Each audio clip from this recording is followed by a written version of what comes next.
Well, good afternoon and welcome to our event celebrating Doug Engelbart and the dawn of interactive computing.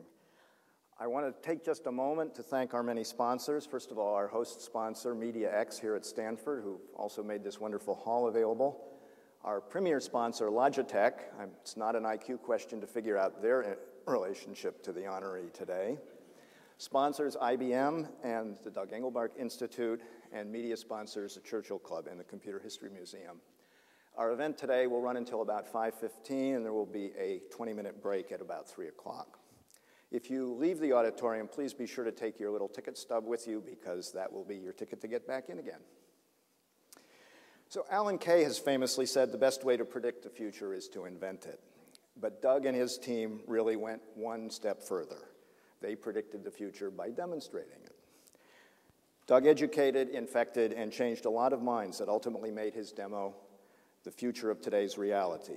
If you look at his demo today, you instantly recognize not only the mouse, but a style of interaction and work that you and millions like you use every day. And you realize that one or more technical conference papers at the Fall Joint Computer Conference in 1968, as opposed to a live demonstration, would never have made the point or had the impact of Doug's demo. Now, Doug may complain that some of the most important points of his vision got lost in translation and never really made it to the mass market. But he and his friends, under the auspices of the Bootstrap Institute and now the Doug Engelbart Institute, have been working to promulgate the full message. But even dumbed down for us ordinary mortals, Doug's NLS system has changed our lives and our world.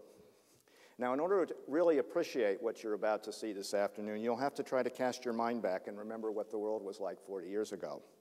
I'll get you started by calling attention to my psychedelic tie. I think actually it may be the one that I wore to see Doug's demo. And yes, in those days we wore coats and ties to technical conferences, even in California. Part of my recreation costume's missing though, and that's the hair down to my shoulders. That really was too much trouble. But you've seen pictures, surely, of what it was like then. So if you need more help remembering the 60s culture, just close your eyes, tip back, and inhale.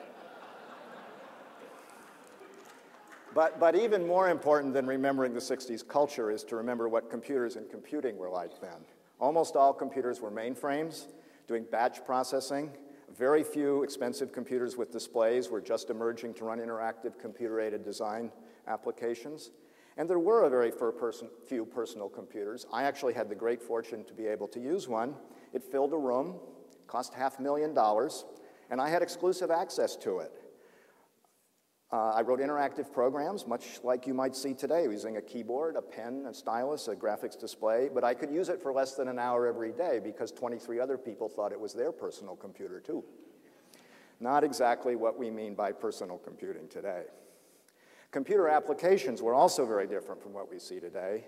They tended to use batch processing for data processing of various kinds, like payroll. Time-sharing machines were just emerging, and these allowed interactive applications such as text editors, but they used keyboard input-output almost exclusively, often with awkward teletypes or typewriter terminals. These applications were not for everybody. Users had to be computer geeks or to have a geek at their elbow. I served in that role for several. And interaction was slow and clunky. No one talked of killer apps because there weren't any. So if you've managed to wind your mind back a bit, we're ready to start our story.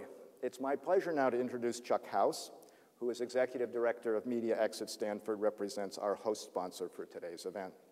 He's a legend in our industry, derived from a long career in engineering at Hewlett-Packard and from his numerous gigs with startups.